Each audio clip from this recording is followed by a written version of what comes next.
Hey guys! So today we are talking about 1917. Now, 1917 is like a pretty crazy film. It's a movie about the Great War, so obviously quite an experience to watch. But to us, it instead of being like just another addition to our existing library of gritty war films, this managed to bring a very unique take on what exactly the common soldier experiences in war.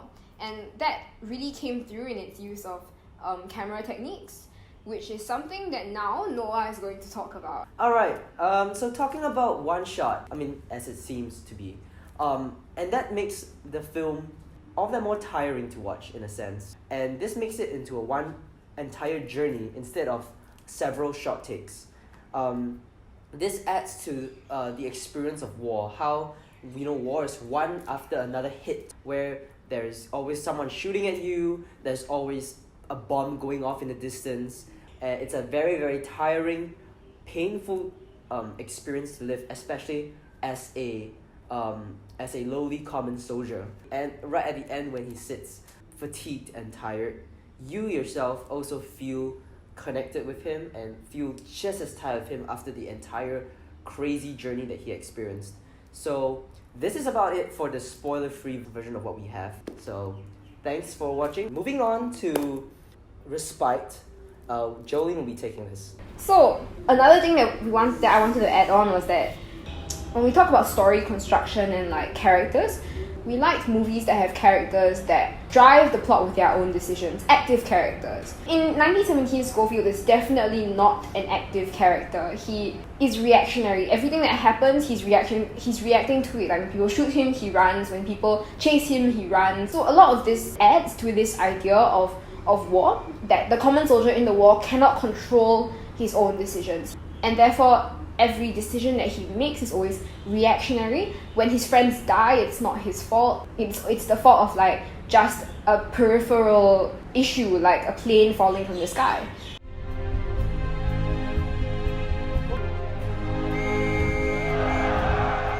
But then again, we do get like in the midst of all this constant onslaught of like terror and tension, we do get certain moments of respite. And because the cinematography has a very specific meaning in giving us this sense of exhaustion, when we do get respite, that's also very, very significant. And so I wanted to talk about 3 different scenes in which we get a little bit of a break. And so the first thing that I want to talk about is the soldier truck. So after Blake dies, we see Schofield get picked up by a group of soldiers moving around in the same direction. So they bring him along and they put him in the truck, right? And we get this very kind of wholesome moment where he sits among fellow soldiers in a truck and he just listens to the conversation flow around him. Not only giving us a respite from fatigue, it also serves as like another important purpose, which is to give us a little bit of an impression of what common soldiers other than Schofield feel about the war. And so we get this conversation of common soldiers asking, like having no idea why they're fighting, having no investment in the aim of the war at all. And that again is also something that adds on to this picture of war that 1917 tries to paint for us. So the second thing I wanted to talk about is when Schofield goes into a French town and meets a woman and the baby she's found. And this is something that I feel serves 2 purposes. So firstly, we have this idea of softening Schofield's character. Schofield is someone that is very, very pragmatic. Like after seeing the little baby girl, he literally kneels at her bedside and like gives her everything. He pours out his pack and he gives her every bit of food and the milk that he has. Yes, we get to see this very interesting side of Schofield, and he becomes a lot more relatable to us other than just this avatar of a common soldier.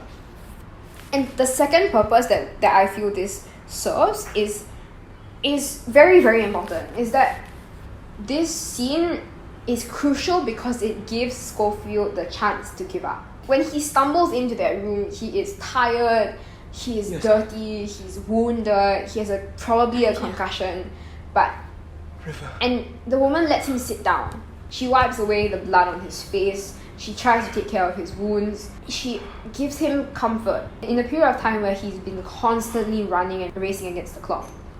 And this is so important because when he hears the clock and he counts the chimes and he gets up to leave and looks panicked, she tells him, stay.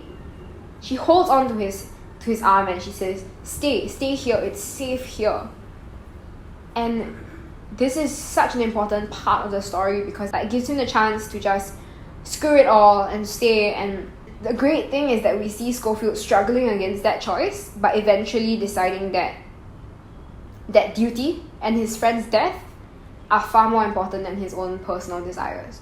And so he gives the woman everything that he can give her in terms of material needs, but he leaves. He leaves to go and fulfill his duty and fulfill the promise that he made to his dead friend. And the third break or respite or scene of respite that we get is this song in the woods where he finally gets to the division that he needed to get to but doesn't know that, and then he sits down among a bunch of other common soldiers and listens to this other soldier sing a song called Wayfaring Stranger. And this was really significant because we see his immense exhaustion and we feel that exhaustion along with him, but at the same time that scene in the woods with the song is not just about him. When he reaches and he slides down to lean against the tree trunk, the camera leaves him and goes around to see all the men in that area and then comes back to him.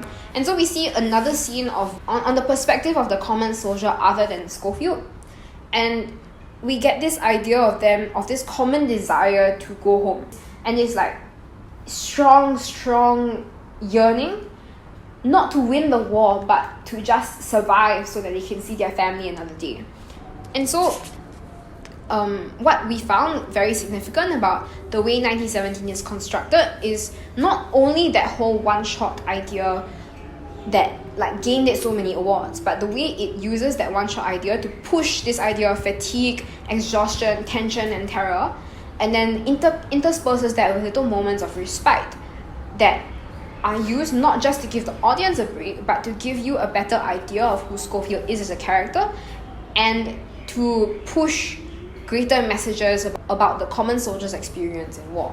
Yes, so now on to the both of us, and Noah will appear here as we talk about casting. So on about casting, well, I really liked the choices that they made for how they casted the main characters. One was the chatty type, and one was the more subtle, more grounded type. And while one will be telling all these fantastic stories that will lighten the mood, Schofield will be the ones who to keep it more centered onto what we have to do. We have a mission right now, we have to go here now. And they play off each other very, very well. It never got to the point where they were both vying for the spotlight or the limelight. And Jolie, what do you think about it?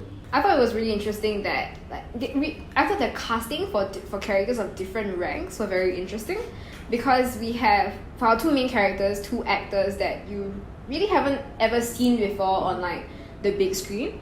And then for our more higher up authoritative characters, these are characters that we all seen before, like Benedict Cumberbatch, Colin Firth. Yeah, and I thought this was very thematically interesting because this is a movie about war. And so we get this idea of the experience of a common soldier is very different from the experience of somebody with more authority in the army.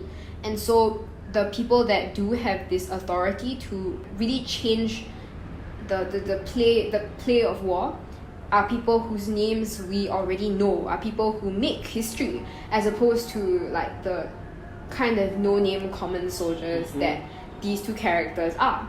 And furthermore, we recognize that it was really, really strategic, because when you want people to watch a movie that really, really will impact you emotionally, you want them to experience your message in a way that is unclouded or unbiased by other previous impressions. Obscure. Having these two obscure actors act as our two main characters gives you that blank slate for you to really put in the story and messages to make these characters seem real.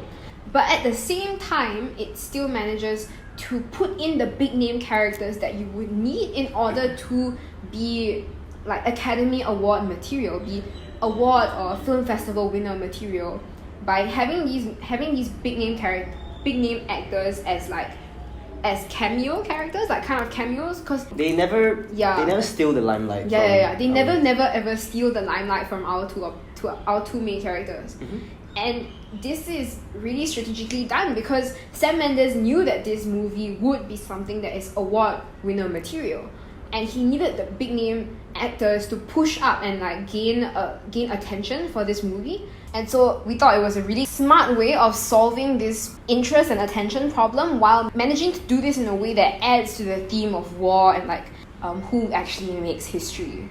Yes. Okay, now on to Noah about plot holes. Alright, so on to the very, very minor flaws that I'm really, really picky on those things. So I just want to talk a little bit about the flaws that they had. The fact that it was actually a really, really important mission. A whole battalion of people are going to be actually basically destroyed to have two lance corporals travel such a dangerous journey with such limited time was basically it was a suicide mission. And why did they only send 2 men in a sense? So even though Lance Corporal Schofield was able to reach there, it was only by a stroke of luck. There was a whole blazing fire. This is after he blacked out for a while. You see the appearance of an opposing soldier. Schofield doesn't really recognize that soldier at first, but that soldier quickly recognizes him as a British soldier and starts charging towards him with a gun, firing several shots at point blank range. And these are soldiers which, okay, maybe they are not very, very, very well trained, but at such a close range, you've gotta. It takes a really, really wild shot to miss at such a close range. Kind of brought me away from the movie itself. I would say that these are very, very minor, like picky things that a picky person like me would pick. So nothing really struck me as a really, really painfully obvious bad choice by the director. So overall, it was a pretty well done movie. So, in order to wrap it up, I'll bring Joan back and we can talk about it. Alright, so today we brought you through firstly how the technique of the one shot pushes like audience fatigue, and secondly how like the moments of respite not only alleviate the fatigue but also add to like the painting of war that this film wants to show us. And we've also talked about how casting for this film was very, very appropriate, and we also covered plot holes and how some things really could have been better. But at the same time, both of us think that even just the technical feat of being able to do all that already wins it many, many awards, because it brings cinema to a new level, basically. Yeah. And on an actor's perspective, I know for sure there are people who are out there who would never have taken this offer if they had it, because it's so difficult to pull off, and that's so brilliantly done that I really, really felt that was so great. So if you haven't watched it yet, definitely watch it. And if you have, send us a comment about what you thought about 1917. And if you really, really like this video, or if you disagree with this video, give us your opinion. We would really, really love to hear from you. And also share this with your friends. Talk to your friends about the Backlight if you enjoy watching us. And thank you so much for watching once again. And we'll see you in the next video. Bye.